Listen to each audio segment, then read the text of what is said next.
Good morning. DNA संरचना का दोहरा हेलिक्स मॉडल। डीएनए संरचना का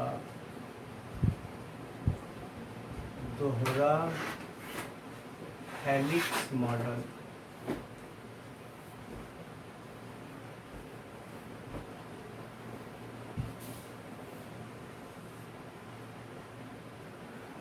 डीएनए का जो हेलिक्स मॉडल है उसको सर्वप्रथम वॉटसन और क्रिक नामक वैज्ञानिक ने, जो डीएनए की संरचना है वो दोहरे वलय की, डबल थ्रेड्स होते हैं, एक ये थ्रेड्स और एक ये थ्रेड्स, दोहरे वलय की ऐंठी हुई सर्पिलाकार सीढ़ी के समान संरचना। ये देखिए यहाँ से ये बना हुआ ऐसे ऐंठी हुई संरचना, ऐसे क्लॉकवाइज, ये क्लॉकवाइज, ये ऐसे ऐसे ऐंठी हुई सर्पिलाकार सीढ़ी के समान संरचना।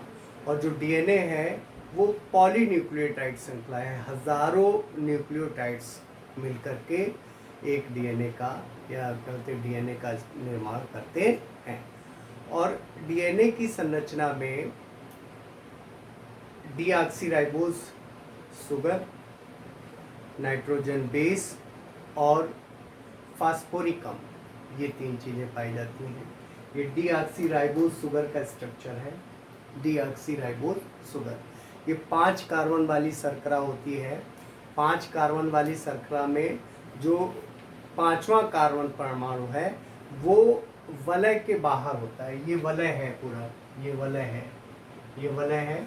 पहला कार्बन, दूसरा कार्बन, तीसरा कार्बन, चौथा कार्बन और 5वां कार्बन देखिए इस वलय से अलग हटके ये है, इसमें लगा हुआ ये 5वां। तो 5वां जो कार्बन है वो वलय से बाहर होता है और शर्करा का जो पहला कार्बन है, पहला कार्बन, ये नाइट्रोजन क्षारक से जुड़ता है।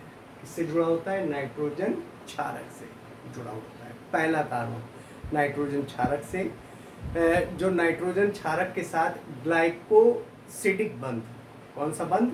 ग्लाइकोसिडिक बंध, ये कहते हैं नाइट्रोजन क्षारक के साथ बनाता है, ग्लाइकोसिडिक बंध। और उसके बाद जो तीसरा कार्बन और 5वां कार्बन, ये देखिए तीसरा कार्बन पे फास्फेट अणु जुड़ा हुआ है और 5वें कार्बन पे भी फास्फेट अणु जुड़ा हुआ है। तो तीसरे और 5वें कहते कार्बन पर फास्फेट अणु जुड़े होते हैं। फास्फेट का अणु जो है जोड़ करके फास्फोडाइस्टर बंध, ये जोड़ करके फास्फोडाइस्टर। ग्लाइकोसिडिक बंध ये बनाते हैं नाइट्रोजन और कार्बन, नाइट्रोजन क्षारक और कार्बन, और कहते कार्बन और फास्फेट अणु मिलकर के फास्फोडाइस्टर बंध बनाते हैं। तो ये 5 कार्बन का डीऑक्सीराइबोज शर्करा है। डीएनए डीऑक्सीराइबोज शर्करा, फास्फेट अणु और नाइट्रोजन क्षारक मिलकर के बनाते हैं। इस स्ट्रक्चर में जो दोनों वलयक हैं, ये दोनों दोहरे धागे की, दो वलयकों की, ये दोनों धागे जो हैं वलयक हैं, यानी जो सीढ़ी बनती है तो सीढ़ी में जो कहते स्तंभ होते हैं जिनको पकड़ के हम चढ़ते हैं, वो स्तंभ बनाने का काम डीऑक्सीराइबोज शर्करा और फास्फेट अणु करते हैं। फास्फेट अणु और डीऑक्सीराइबोज शर्करा मिलकर के स्तंभ बनाते हैं।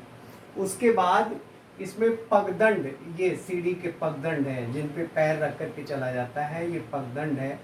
पगदंड बनाने का काम नाइट्रोजनी क्षारक करते हैं। कौन करते हैं? नाइट्रोजनी क्षारक। नाइट्रोजनी क्षारक 2 प्रकार के होते हैं, प्यूरिन और पिरिमिडीन।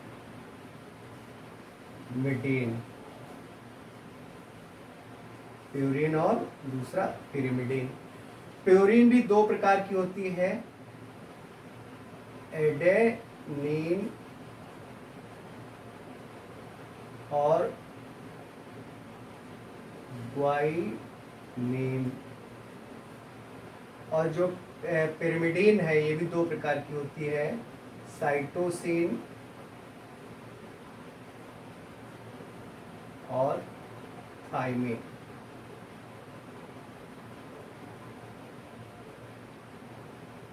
थाइमिन और साइटोसिन, थाइमिन और साइटोसिन। एडेनिन हमेशा थाइमिन के साथ जुड़ती है और ये डबल बॉन्ड टी बनाती है। एडेनिन हमेशा थाइमिन के साथ और ग्वाइनिन हमेशा साइटोसिन के साथ, और ये मिलकर के triple bond A double Bond tea और जी ट्रिपल बॉन्ड सी बनाते हैं। तो जो दोनों वलयक होते हैं, यानी कि जो डीएनए दोहरे धागे की ऐंठी हुई सीढ़ी, सर्पिलाकार सीढ़ी के समान संरचना, तो जो दोनों स्तंभ होते हैं सीढ़ी के, वो स्तंभ बनाने का काम राइबोस शर्करा और फास्फेट अणु ये मिलकर के करते हैं।